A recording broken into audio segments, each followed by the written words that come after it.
We're back and we're having a very good time here. I'm We so are. happy, Elaine. Elaine Alcorn, she's one of the few, well, they're multiplying, thank you, but lady magicians in It's town. still pretty rare. Yeah, it is that, and you've opening the way for many others. But in the last segment, before we went to break, we were talking about, and with all your talent and everything, and her bravery and courage for falling off of a silk rope and getting back up and losing the use of your arm after a dance mishap. And you have a desire, of course, to have your own show, your own magic show, and I'm sure you're going to incorporate all the elements, but one thing that you've begun to do is build your own props, which I find fascinating because, again, that's like an engineering thing, isn't it? And so Yeah. that's generally thought of as a man's world, although not so much lately. So tell us, how did that come about? Well, I wanted to create a prop where I could do some aerial acrobatics and some magic at the same time, and I thought of a bird cage, a giant 11-foot tall bird cage that I can, hang from the bars and do gymnastics on and spin from my neck. Maybe dressed as a bird. Spin from your neck? Yeah, yeah. And then I was going to have the curtain come up and fall down, and I would be gone, but a beautiful young lady in a cat suit would be there instead with feathers in her mouth. Oh, I like it. So I was like, how do I make this happen? And I started drawing little charts, and I was like, why not just do it? I don't need permission. I don't need approval. I'm gonna find a welding shop. I'm gonna have them make it. I love it. Yeah. A little Home Depot going on there. Yeah. I love Home Depot. But so, yeah, I like that concept too, because something about a birdcage is very feminine and sexy without being overtly sexual. There's a difference between being sexy and being sexual. Yeah. And then the cat and the canary is kind of funny. Yeah. So that was your first inspiration, and that's when you just decided that there was no glass ceiling even in that area. Yeah, I used my my tools to break it when I was making things. Oh, that is so interesting. So further plans, but that was your baby, and Yeah. Well, this break that I've been on, it's been a couple months. I've been in the Create welding shop with Cree Barnes. He's been kind of mentoring me, tutoring me on how to weld and do some of the more complicated parts of prop building. Mm-hmm. So I've been taking my welding lessons and learning how to use the different saws and the different tools and how to make things myself. But there are tricks within the trick. I mean, when you're building a prop, there's obviously a trick built within the prop.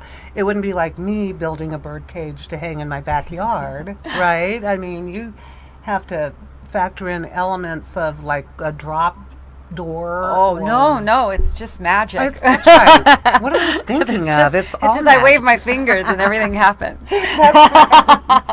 So do you actually have the prop built, the cage, or is Yes, that I have my bird cage. I've used it quite a number of times. It seemed to be really popular. Mm-hmm. When I left on the cruise ship, obviously it's been sitting in storage, but And you own the patent or the whatever you call it? as much as you can. I think a lot of times people, they want to patent everything, but all you do is change something a little bit and you can steal ideas and anyways. Like, change a word here, a lyric there, a couple of notes here in a song. You can do it anyways.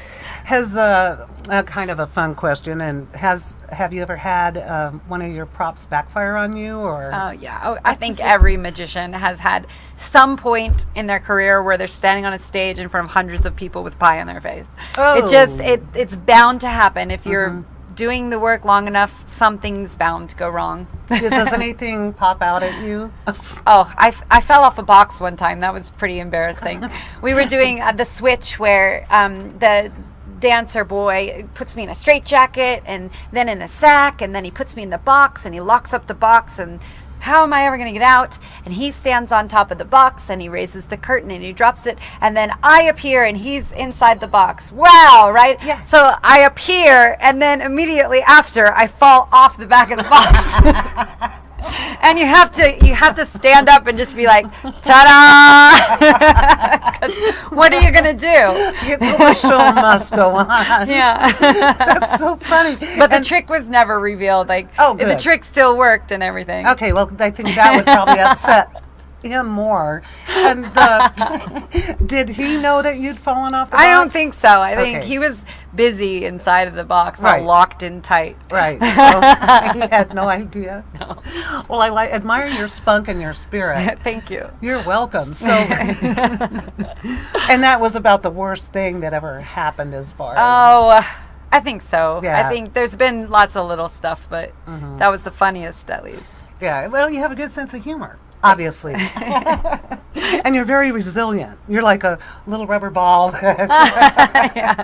Did the audience react at all? Or did I think they were being polite. Uh-huh. They seemed to clap a little louder, maybe because they felt bad for me.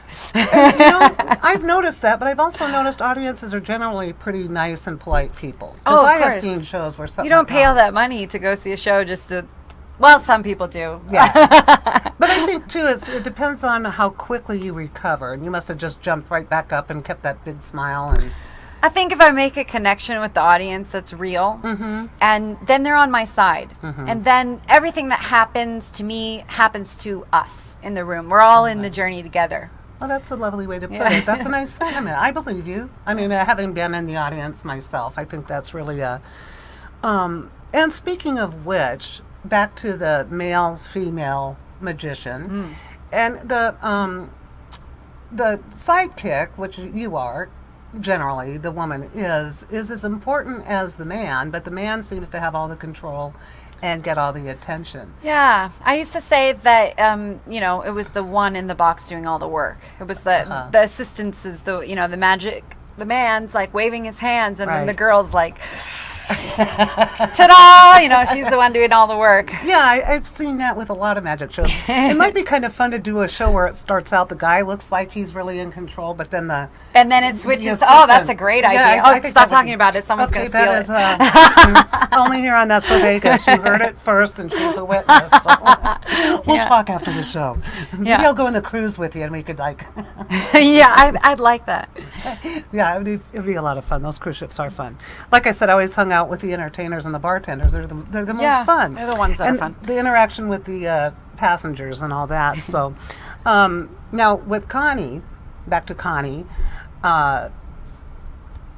what is it about her that you feel is what has made her, based on what you're looking towards doing, what has made her the success that she is? Wow, there's so many things. I mean, besides her beauty and her talent and her drive, and she will never give up on anything. I mean, Good. Wow. she's amazing and an inspiration to me. But also, it's just like her go get it, and she doesn't see that glass ceiling either. I think it's good. just you break through it. Right. I get it. Yeah. You're just like not even going to admit it that it's there. Yeah. But she must have a good sense for like what you said when you were auditioning. You didn't even have to audition for her, correct? I mean, she just cut she through saw my to the chase. Yeah, she saw the videos And she checked me talked out. to people, so Yeah. she must have a knack for finding talent, wouldn't you say? Yes, yeah, Uh-huh. she can see it. Right now, the interesting thing is that she's had her own show, and then it was so popular that she had to recreate more of them. So then she needs to find more people to stand in her place. And so in the process, she has like five women of magic in her. She's building an empire. I mean, watch out, world. So funny. We love it. Yeah, we have 5 female magicians all working to create these amazing, beautiful production shows, and I'm so happy to be a part of it. I'm happy for you too, and I'd like to see them come to Vegas. Yes, Seriously. I think- it would be perfect for Vegas. Well, with your talent and drive, maybe you could give her a hand there, and kind of like with chicks with tricks. Yes. So that's really got a nice ring to it. Yeah. What's a nice element in that? Oh, what's an element in that? I just saw the look on your face. Oh, it's all about femininity and magic. Okay. Yes. Okay. So it's you're got gonna a lot of, double- it's got chicks and it's got tricks. What Okay. can I say? We'll say more when we come back. We're going to go for a break here. Just 5 minutes. I don't want any of you going away. Another shout out to the Red Roof Inn on Paradise. And it's close to the airport, close to the Strip. I like that they have free Wi-Fi. Everybody loves that. Continental breakfast for guests. Pet friendly, which is always good. and it's right across from the Hard Rock Hotel. Easy to find. It's that place with the carriage and the guy sitting in it. There's a backstory to that, but we're not going to go into it. We're going to come back with Elaine Alcorn, more stuff and latest updates in Vegas.